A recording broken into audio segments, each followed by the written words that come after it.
The cameras flash, the crowd froze.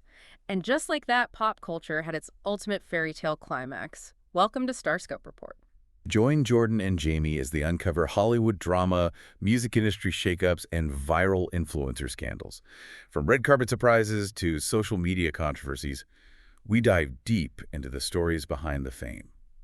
Privacy is essentially, well, it's free for you and me. Like, we just walk inside, we turn the deadbolt on our front door, and we completely disappear from the world. Right, totally. But if you happen to be the two most famous people on planet Earth, how much does a single evening of true, unbothered privacy actually cost? Yeah, that is the million-dollar question, or I guess the $50 million question. Exactly. The answer, it turns out, is roughly $50 million, dollars, a 180-foot concrete tent, an army of lawyers enforcing non-disclosure agreements, and just a total ban on cell phones. It is honestly a staggering logistical reality to comprehend. We are, of course, talking about July 3rd, 2026. Oh, yeah. The day that completely commandeered the global timeline. The wedding of Taylor Swift and Travis Kelce. Welcome to this deep dive. Today we are looking at a massive, towering stack of source material for this one. We've got entertainment reports, insider leaks, and social media reactions from publications like People, NBC News, Times of India, and Sportskeeda. Huge stack of sources. Yeah, but our mission here isn't to just read you a guest list. We really want to look past the blinding multi-million-dollar spectacle of it all. Right, to figure out how two mega celebrities attempted to manufacture genuine intimacy on a global stage. Exactly. And perhaps more importantly, we want to decode what the wildly cynical public reaction to this event actually says about our own relationship with modern fame. Because the story here, it isn't really just about a wedding. I mean, it is a fascinating sociological case study. It's a masterclass in narrative control. Yeah. And really, it's a collision of two massive personal brands trying to figure out how to merge without either side losing their identity. Which is exactly why this first detail makes absolutely no sense to me. When you picture a secluded, intimate wedding, you envision a remote island, right? Right. Or a private estate in the countryside, or a lockdown chateau somewhere in France. You do not typically picture Madison Square Garden in the dead center of New York City. No, you certainly don't. I mean, Madison Square Garden is a cavernous concrete monument to public spectacle. Literally. It is an arena built for 20,000 screaming fans, historic concert tours, heavyweight boxing matches.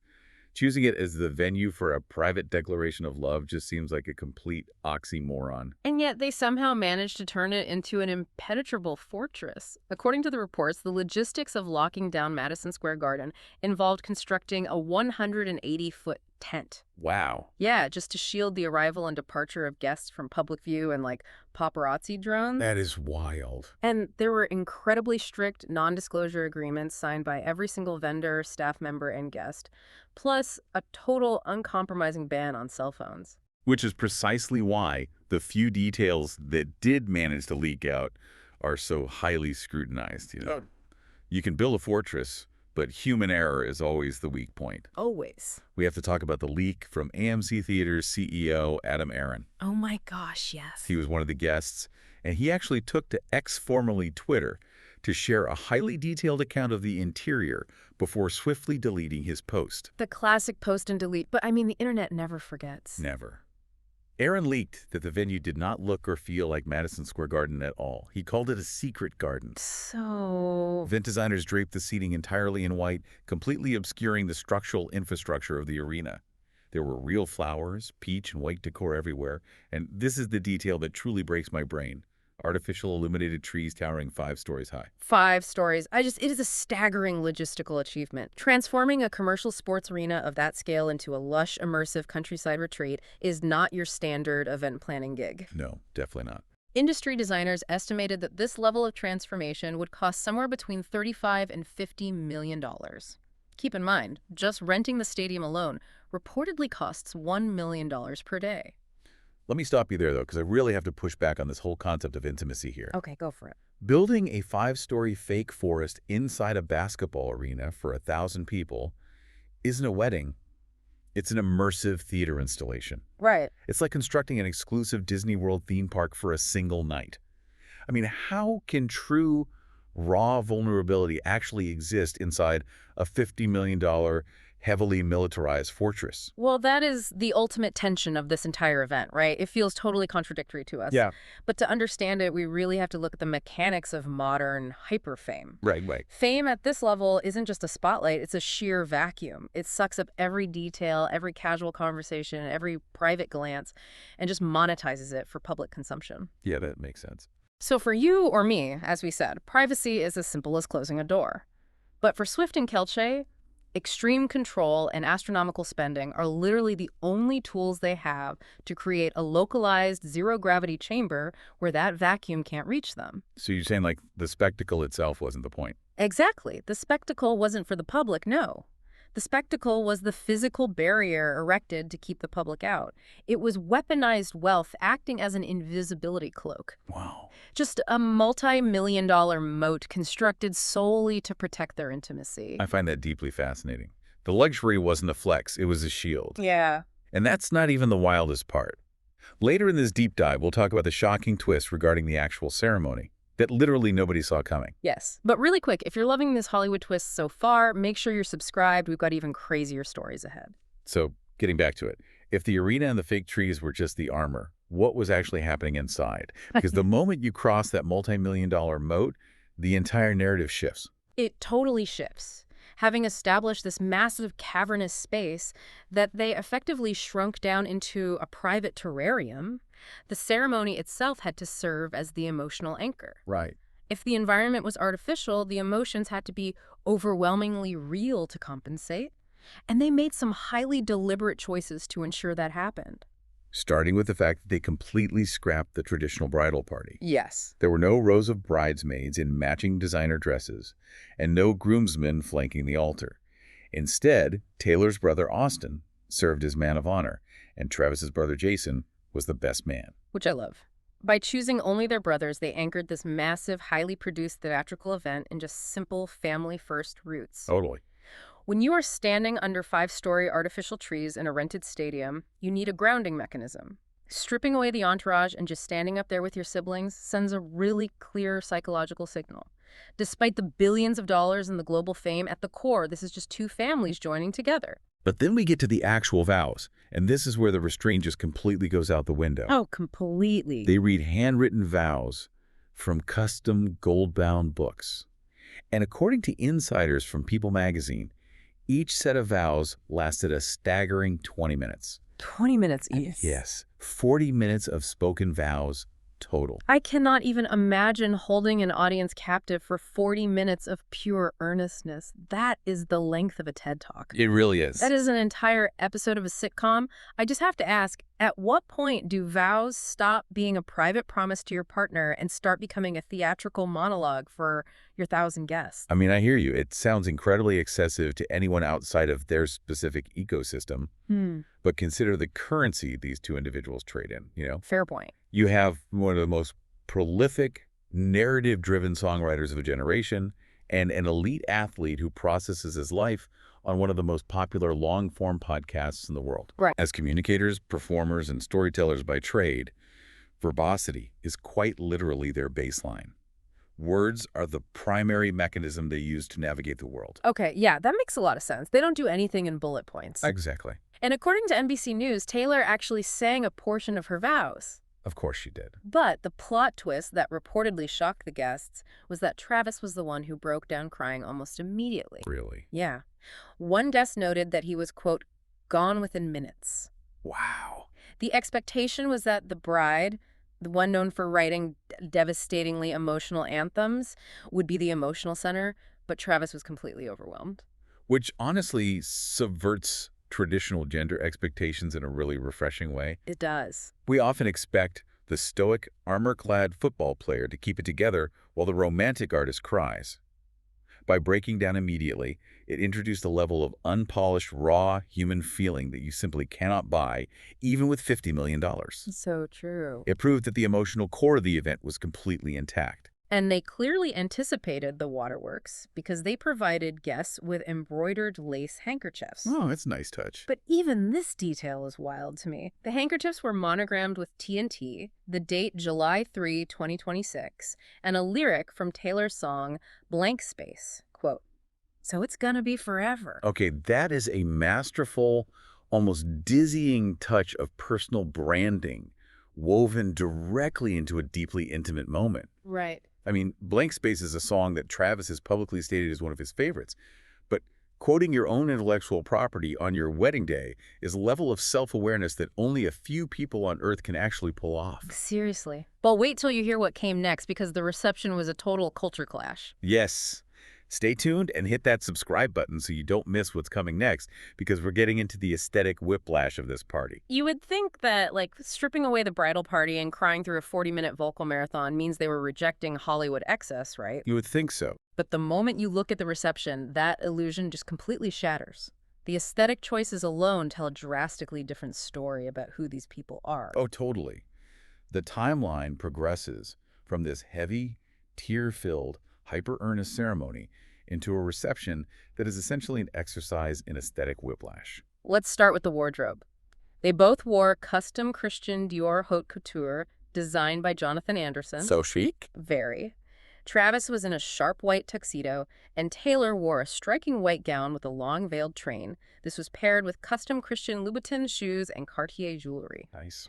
Dior actually put out a statement noting that Taylor was the first bride to ever wear a haute couture gown under Anderson's direction. Yeah. It is untouchable, hyper-curated, peak luxury. So we have this baseline of high fashion elegance established right off the bat. Feels Yeah. very serious, very legacy defining. Exactly. But then the officiant steps up to the microphone to kick things off, and who is it? Who? Comedian Adam Sandler. Adam Sandler. Of course. Yeah. Sandler, is a close friend who recently gave Kelce a cameo in the Happy Gilmore sequel. Right. Sandler balanced humor and sentiment and actually performed an original, touching, yet deeply comedic song for them. That's amazing.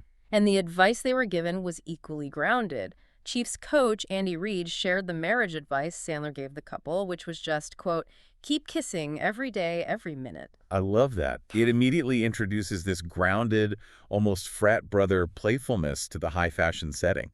It disrupts the stuffiness of the Dior and the Cartier. And the disruption did not stop there. The reception turned into a surreal, private music festival. Taylor's mom, Andrea, invited everyone into the reception room where Paul McCartney was waiting to sing the Beatles' I Want to Hold Your Hand. Are you kidding me? Paul McCartney. Yes, and this was followed by a performance by Stevie Nicks. And just for context, during the rehearsal dinner the night before, Taylor and Travis actually sang a rock duet together. See, having legacy acts like McCartney and Nicks perform isn't just about entertainment.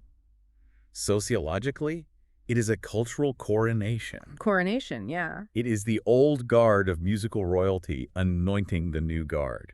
But look at the physical vibe of the room while this coronation is happening. You have Paul McCartney playing, but the food stations are just churning out Italian food and sushi. Classic. Insiders noted there were bars everywhere, keeping the energy chaotic and moving. And the next morning, onlookers spotted literal arcade machines being loaded out of Madison Square Garden. Arcade machines, which perfectly encapsulates the contradiction we're talking about. It really does. It's like they smashed the Met Gala into a Dave & Buster's. Yeah. You have Christian Dior diamonds rubbing shoulders with Pac-Man machines and Adam Sandler. I mean, what does this wild juxtaposition actually tell us about the mechanics of their relationship? I view this as the ultimate uncompromised brand merger. In most weddings, one partner usually ends up sacrificing a bit of their aesthetic to appease the other. Someone compromises. Right, usually. But here, Taylor didn't have to sacrifice her high art, romantic, curated elegance. And Travis didn't have to hide his sporty, laid-back, arcade-loving playfulness. They simply possessed the astronomical resources to fund an environment where both of those realities could coexist perfectly. Yeah, that makes sense. They built a localized world that was literally big enough to house both of their personalities without friction. And they sent their guests back into the real world with some serious hardware to remember it by. The party favors were literal Cartier watches. Cartier watches for 1,000 people. Yep. And despite handing out Cartier, they strictly enforce an absolutely no gifts policy.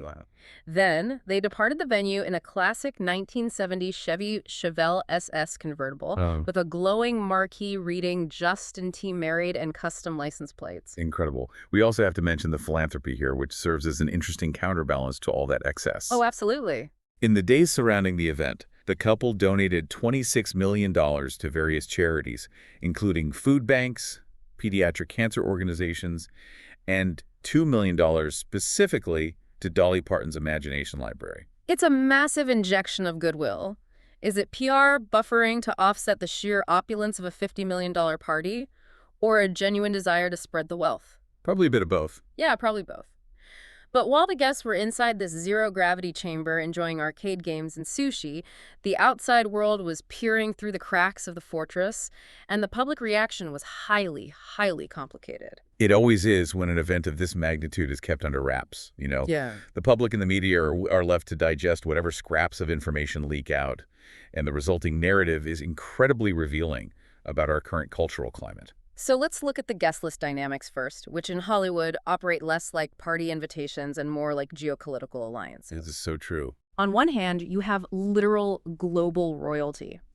Prince William and Kate Middleton reportedly met with the couple privately before the wedding. Wow. But on the other hand, high-profile friends Blake Lively and Ryan Reynolds were notably absent. Sources leaked to Page Six that this was reportedly due to a fallout over the movie and the pointing. It ends with us.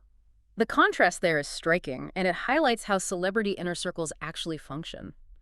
An absence at an event like this isn't just a scheduling conflict. It sends a deliberate message to the market about shifting allegiances. Right. But the most intense reaction didn't come from the guest list drama. It came from the everyday internet user. Oh, the internet was ruthless. Yep. When the detail about the 40-minute combined vows leaked, NFL fans and online trolls relentlessly mocked them. Of course they did. One viral comment joked, quote, "This is why she didn't invite Billie Eilish," referencing Billie's famously concise whispered musical style. I like it.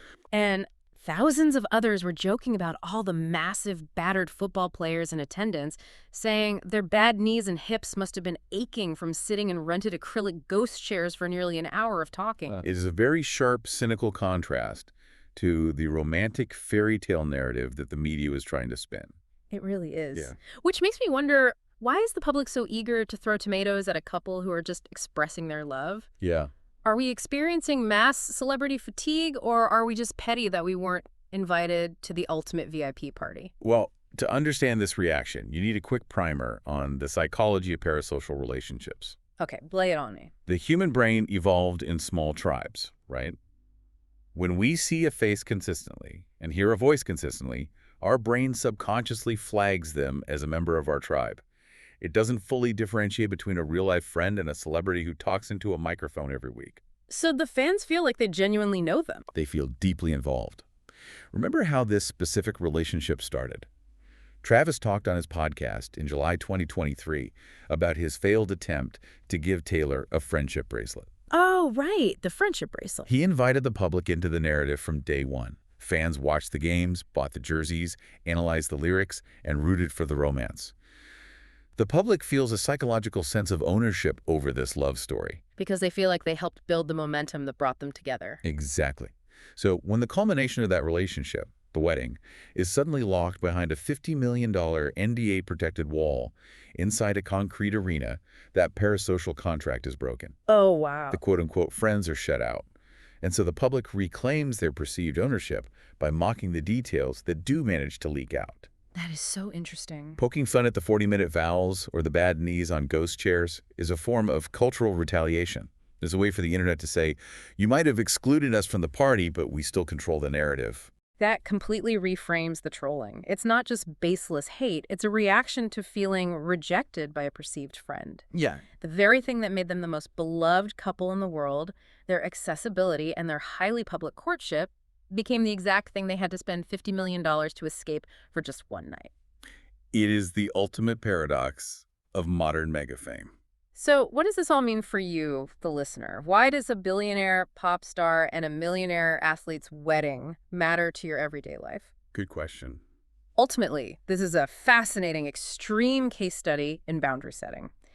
Even if you don't have the budget to rent out Madison Square Garden and build a fake forest to hide in, navigating how to protect your most intimate, personal moments from the opinions, judgments, and expectations of outsiders is a uniquely modern challenge we all face in the social media age. We all have our own version of the public looking in, right? Setting a boundary, even a small one, is an act of preserving your own authentic experience in a world that demands constant sharing. It's about figuring out what belongs to you and what belongs to the timeline. But as we wrap up this deep dive, I want to leave you with a completely different thought to ponder. Okay. For nearly 2 decades, Taylor Swift's entire musical empire has been built on the highly relatable narrative of longing, heartbreak, and the elusive search for the one. Definitely. Her fans connected with her because she articulated their shared romantic struggles. But now that the ultimate triumphant fairy tale has been permanently secured and celebrated in front of the whole world, what happens to that global connection? Yeah. If the heartbreak is gone, what story does she tell us next? Man, that is the multi-billion-dollar question for the next era of her career. You've been listening to Starscope Report, where Jordan and Jamie uncover the stories shaping Hollywood, music, and pop culture. Thanks for tuning in, and don't forget to subscribe for more stories that keep the stars shining.